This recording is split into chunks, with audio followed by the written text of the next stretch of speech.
घर में सूचना मिली थी कि ये इसकी डेथ मतलब गोली से डेथ हो गई है। तो मैं अगले दिन जब इधर आया तो वहाँ रोना पीटना घर पे काफ़ी हो रहा था। तो इस घटना को अंजाम दिया, अभी तक उनमें से अभी एक जेल में गया है। बुआ सिंह जी अभी सीरियस हैं, तो चाहिए ना उनको, उनके खिलाफ आप कुछ कीजिए ना। अक्टूबर को घटना हुई थी तो उस दिन मैं गुजरात से आ रहा था। अच्छा। तो मुझे पता है कि मैं 3-4 बस पकड़ते हुए दिल्ली से यहाँ पहुँचा हूँ, शाम को पहुँचा हूँ, सुबह का आया हुआ। फिर उसके बाद जो वापसी में लोग आ रहे थे, फिर काला जी और भाई साहब लोग इधर सब लोगों के लिए रोटियां हम घरों घरों से लेके आए थे। और रोटियां फिर हम मिलिट्री चौराहे में जो बसें रुक रही थी। जलियांवाला कांड में तो अंग्रेज़ों ने हिंदुस्तानियों पे गोलियां चलाई थी, लेकिन यहाँ पर तो अपने ही आदमियों के ऊपर गोलियां बरसा रहे थे। और देखिए, बहुत सारे लोग हैं, इनकी जांच होनी चाहिए, जो सही है वाकई में ही उन लोगों को आंदोलनकारी घोषित। आपने सुना चिन्हित राज्य आंदोलनकारी के जो सदस्य हैं, पदाधिकारी हैं, वो जो यहाँ पर राज्य आंदोलनकारी चिन्हित जो समिति है उसके संरक्षक राजेंद्र रावत के नेतृत्व में आज 2 अक्टूबर को काला दिवस मना रहे हैं। आपको बता दें कि आज के दिन सन 1994 में जब उत्तराखंड बनाने को लेकर आंदोलन चल रहा था तो रामपुर तिराया मुजफ्फरनगर में गोलियां बरसाई गई थी। मुलायम सिंह यादव की सरकार थी उस समय, आपको बता दें। और आज उस दिन को लेकर याद कर रहे हैं उन लोगों को जिन्होंने इस राज्य को बनाने में अपने प्राण न्यौछावर कर दिए। बड़े ही दुखद बात है कि आज लगभग मेरे ख्याल 30 साल होने को जा रहे हैं और उत्तराखंड राज्य आंदोलनकारियों का जो समस्या है उनका निराकरण नहीं हुआ। सबसे दुखद बात तो ये है कि मुजफ्फरनगर कांड जब 2 अक्टूबर 1994 को जो बीभत्स कांड हुआ था मुलायम सिंह सरकार के दौरान, और हमारे लोगों के ऊपर, अपने ही लोगों के ऊपर गोलियां चला रहे थे, तो ये जलियांवाला बाग जो कांड हुआ था उससे भी बीभत्स कांड था। क्योंकि जलियांवाला कांड में तो अंग्रेज़ों ने हिंदुस्तानियों पे गोलियां चलाई थी, लेकिन यहाँ पर तो अपने ही आदमियों के ऊपर गोलियां बरसा रहे थे। और वो भी उस दिन जिस दिन अहिंसा का दिन था, महात्मा गांधी की जयंती थी 2 अक्टूबर को। और उससे भी बुरा कांड ये हुआ कि महिलाओं की अस्मिता को तार तार किया गया है, जो हमारे समाज के लिए बड़ा सोचनीय और दर्दनाक है। मैं सभी जितने भी हमारे शहीद हुए हैं उनको श्रद्धांजलि देता हूं और परम ईश्वर परमात्मा से प्रार्थना करता हूं कि उनके सपनों का उत्तराखंड जल्दी बन जाए जो अभी तक बना नहीं है। ठीक है, लेकिन अगर सरकार की बात करें, सरकार बोल रही है कि जो राज्य के आंदोलनकारी हैं जिन्होंने इस राज्य को बनाने में अपना खून सींचा है, उनके लिए सरकार बहुत से काम कर रही है। देखिए, बोलने और करने में बहुत अंतर होता है। ऐसा नहीं काम नहीं हुआ, काम भी हुआ है।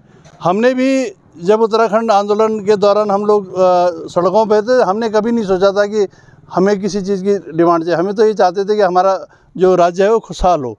लेकिन जब सरकारों ने स्वयं ही उसमें आगे बढ़ा और उन्होंने कहा कि भाई चिन्हीकरण किया जाए, इनको कुछ ना कुछ किसी न किसी रूप से मानदेय या पारितोषिक या जो भी सुविधाएं दी जाएं, हमने किसी से नहीं मांगा था, सरकारों ने खुद किया। और उसके बाद जब बारी आई तो फिर अब वो अपने आप पीछे हटने लगे। लेकिन काफ़ी कुछ हो भी रहा है और आगे भी होता रहेगा। लेकिन जो उत्तराखंड था सपनों का, वो नहीं बन पाया। हमारी सबसे बड़ी पीड़ा इस बात की है। हमारे साथ इस समय जो मंडल अध्यक्ष हैं भारतीय जनता पार्टी के रवि राणा जी हैं, क्या कहना चाहेंगे? भारतीय जनता पार्टी के नेता भी और भाजपा के मंडल अध्यक्ष भी हैं, सरकारें क्यों नहीं कर रही है आंदोलनकारियों की जो मांगे हैं उनको पूरा? देखिए, आज की तारीख में जो हमारा उत्तराखंड है, आज 2 अक्टूबर को जो हम ये काला दिवस मनाते हैं, वाकई में ये एक बहुत ही भयानक दुर्घटना थी जो इतिहास में काले अध्याय के नाम से जानी जाती है। और जो आपने सवाल किया कि सरकारें क्यों नहीं करती, क्योंकि आज छोटे छोटे इतने सारे आंदोलनकारियों के ग्रुप बन गए और सबकी अपनी काम करने की, बात बताने की, सबकी एक अपनी अलग अलग प्रक्रिया है। और इसी के नाम पर वो यहाँ हमारा उत्तराखंड के जो लोग हैं वो बेचारे सीधे साधे भोली भाली जनता है, जिस तरीके से वहाँ उनको अगर इस चीज़ का आभास होता तो ये भी लोग भी तैयार होकर जाते हैं। तो सैनिक हैं, अगर वहाँ एक गोली चलती तो 20 चलाते हैं। लेकिन यहाँ के सच्चे सीधे लोग हैं, सेना में भर्ती हैं, सेना माँ भारती के लिए हमेशा तत्पर रहे हैं। लेकिन हाँ, जो विषय है कि सरकारों को जो काम करना चाहिए, इन सब समितियों को इकट्ठा बिठाकर जो है माननीय मुख्यमंत्री जी को इन सब के विचार लेने चाहिए और उनमें से जो सही हो उन लोगों को। और हाँ, मैं एक बात की और डिमांड करता हूँ कि हमारा उद्देश्य राज्य आंदोलनकारी चिन्हित होने का मतलब ये नहीं होना चाहिए कि मेरी पेंशन बंधे। हमने उत्तराखंड का आंदोलन किया था उत्तराखंड बनाने के लिए। चिन्हित आंदोलनकारी निश्चित होने चाहिए। जिन लोगों ने आंदोलन में भाग लिया उन लोगों को 10% का आरक्षण भी सरकार देने जा रही है। वो उन लोगों को मिलना चाहिए। लेकिन आज की तारीख में जो सबसे बड़ी जो इसमें जो लोग आगे सामने आए, उनका मुख्य उद्देश्य ये था कि हमारी पेंशन लगे। तो आपको लगता है कि इस समय जो है कई तरह के इस तरह के फर्जी भी आंदोलनकारी बने हुए हैं? देखिए, बहुत सारे लोग हैं, इनकी जांच होनी चाहिए। जो सही है वाकई में ही उन लोगों को आंदोलनकारी घोषित में और लेकिन अभी जो उस प्रक्रिया से निकले, मतलब अभी छूटे हुए लोग हैं वो भी बहुत हैं अभी। अच्छा। है ना, उस टाइम बहुत सभी लोगों ने थे जो आज की डेट में 50-55 साल के हो गए, हम खुद ही थे उसमें। तो हम भी जैसे भी उसमें मतलब चिन्हित में नहीं है, तो हम लोगों ने भी सहयोग दिया है। अच्छा। फिर उसके बाद आपने क्या सहयोग दिया था उस टाइम जब 2 अक्टूबर को घटना हुई थी, तो उस दिन मैं गुजरात से आ रहा था। अच्छा। तो मुझे पता है कि मैं 3-4 बस पकड़ते हुए दिल्ली से यहाँ पहुँचा हूँ, शाम को पहुँचा हूँ, सुबह का आया हुआ। फिर उसके बाद जो वापसी में लोग आ रहे थे, फिर काला जी और भाई साहब लोग इधर सब लोगों के लिए रोटियां हम घरों घरों से लेके आए थे।